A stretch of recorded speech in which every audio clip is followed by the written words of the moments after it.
Hey! Gusto mo ba maging vlogger? Pero di mo alam mag-edit. Wala kang laptop, pero may cellphone ka. Alam mo bang pwedeng mag-edit sa cellphone using this kind of app? Paano? Ituturo ko sa inyo step by step ang basic editing pagdating sa pag-vlog. But before that, please hit the subscribe button and hit also the notification bell para ma-notify kayo sa susunod na video tutorial pa natin. Kasi kung hindi mo hihit yan, magiging single ka habang buhay. And our video tutorial for today is all about. Kaya kung gusto mong matutunan yan, patapusin mo itong video na to and comment down below kung may mga katanungan ka regarding to this video. So, tara na sa cellphone ko in 5, 4, 3, 2, woo!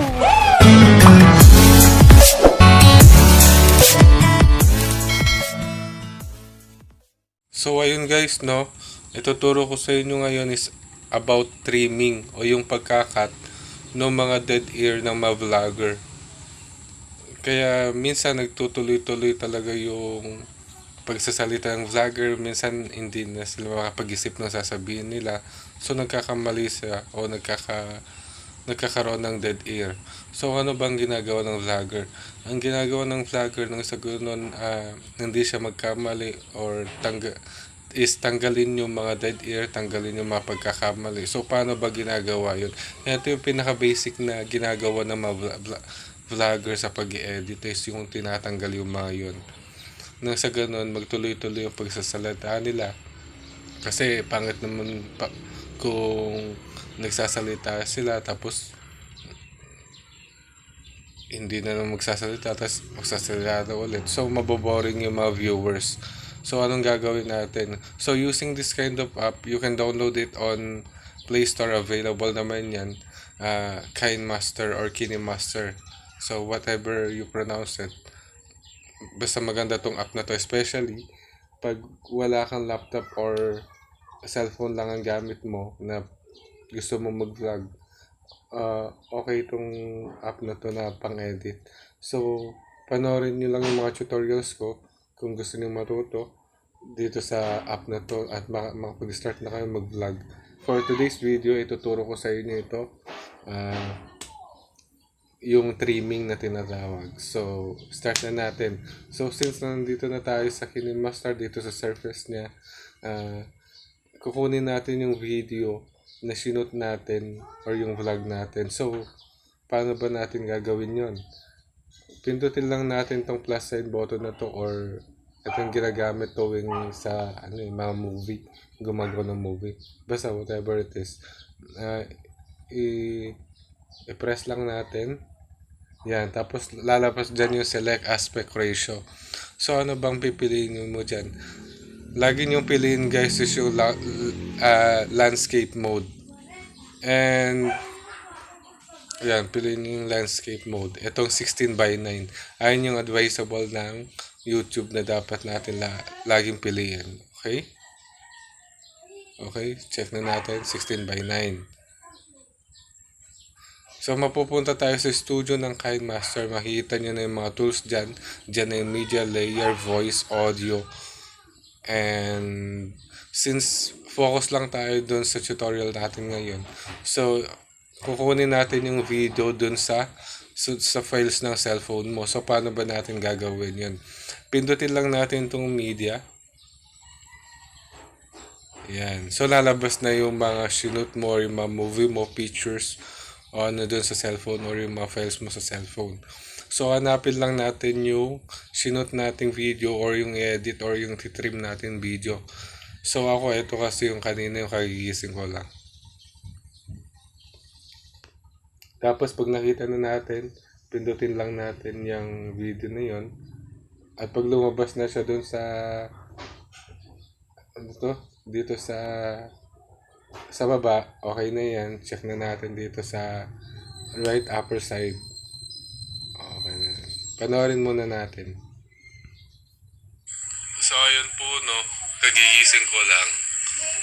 Ayan, kasama ko si Ambi.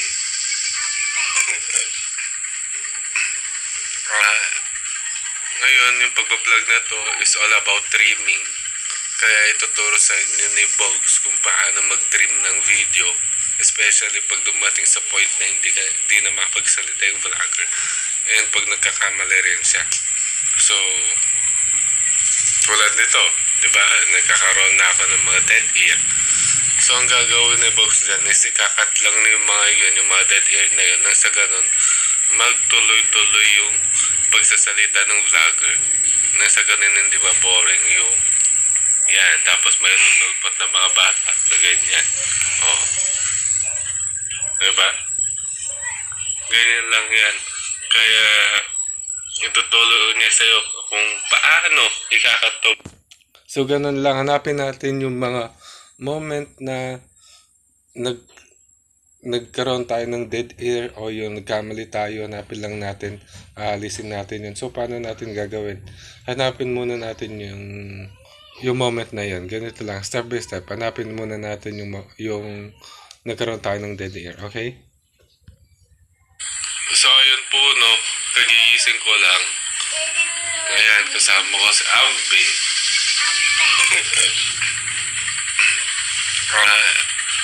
Ngayon, yung doon napansin yun, nagkaroon ako ng dead ear. Kaya hindi masyadong halata. Hindi ba halata? Hindi. Hindi na ako nakapag-isip nun, pero tatanggalin natin yun nang sa ganun magtuloy-tuloy siya. So, anong gagawin natin? Hanapin natin yung start na hindi na ako nakapagsalita. Ayan, kasama ko si Ambi.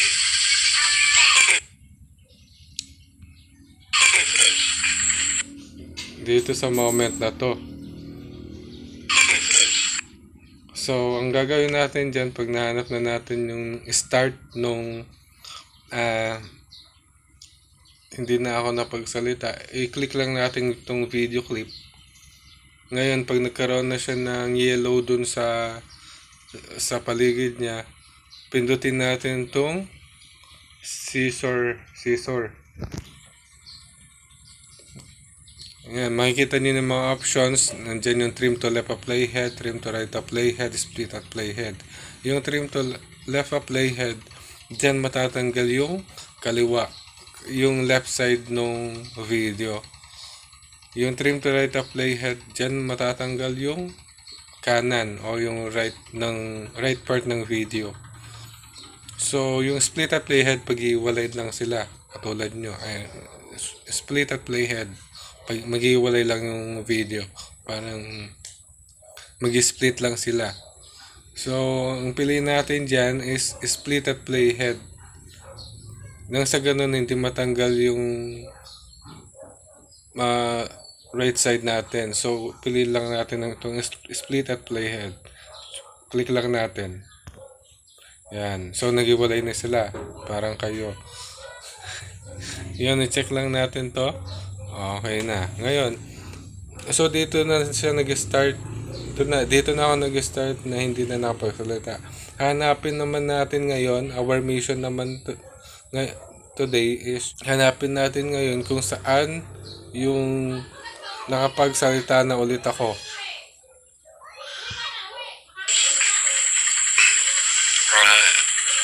Ngayon, yung pag-vlog na to is all about trimming. Kaya ito to. Doon, di ba?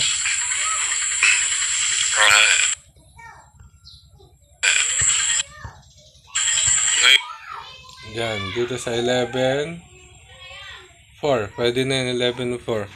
So, sa 11.4, dyan na ako nakapag-start magsalita. So, i-click lang natin tong video clip na to. Yan, pag may yellow na siya. So, since napaghiwalay naman na natin yung moment na nakapagsalita ako dito, pwede na natin tanggalin yung left side na, kasi ito na yung moment na hindi ako nakapagsalita o nagkaroon ng dead ear. So, piliin lang natin tong scissor ulit, press natin. So, anong tatanggalin natin? Tatanggalin natin is left side, di ba? So, anong ang pipindutin natin? yung trim to left of playhead. Yan yung pipindutin natin. So, pindot. Yan. Tapos check. Okay? Panoorin ulit natin. Kung may nagbago na. Ayan, kasama ko si Abby. Ngayon, yung pagpa-vlog na to, nakita nyo? Ganun lang yung pagtitrim. Ganun lang pagtitrim. So, hanapin ulit natin yung iba. Ganito ulit. So, it's all about trimming. Kaya ituturo sa inyo ni Bogs kung paano mag-trim ng video. Especially pag dumating sa point na hindi na makapagsalita yung vlogger. And pag nagkakamali rin siya. So, tulad nito, di ba? Nagkakaroon na ako ng... Di ba dun sa part na yun, nagkaroon na naman siya, napansin ko na nagkaroon ako ng dead air doon. So, tatanggalin ko kahit konti lang yung, ilang seconds lang yung, nagkaroon ako ng dead air. Katulad ngayon, nagkaroon. Kahit ilang seconds lang, dapat natin tanggalin yun. Okay? Nang sa ganun magtuloy-tuloy nga, hindi mabore yung mga viewers or subscribers natin sa panonood.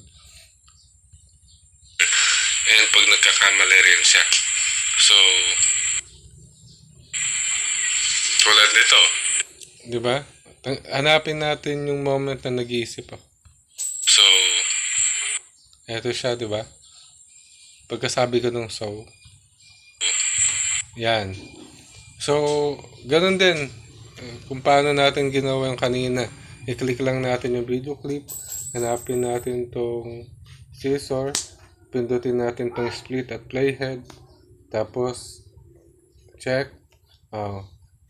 Yung next na mission natin is hanapin natin naman yung moment na nakakapagsalita na ako. Tulad nito. Doon. Tulad nito. So, I think it's 25.3. Okay? So, tatanggalin natin yung left side ulit. So, paano? Click natin yung video clip. Tapos, yung scissor. Tapos, yung left of playhead. Kasi left side ito tatanggalin natin. Ayan. Tapos, check na natin. So, natanggal na. Panoorin ulit natin. And pag nagkakamali rin siya. So, tulad nito. Diba? Nagkakaroon na ako ng mga... Hindi na masyadong halata, diba? Hindi naman masyadong halata. Akala mo tuloy-tuloy pero nagkaroon siya ng dead air. So, ganun lang guys, no? Ulit-ulitin nyo lang yung tutorial na yon. Ganun lang yung kasimple ang pagtitrim. Kahit basic siya, isa siya sa pinaka-importanting part ng pag-i-edit ng vlogging. Kung may katanungan kayo regarding to that video at may gusto kayong tutorial na gusto nyong gawan ko ng video, please comment down below and don't forget to hit the subscribe button and hit also the notification bell para ma-update kayo sa susunod pa na video tutorial pa natin. So ayun guys.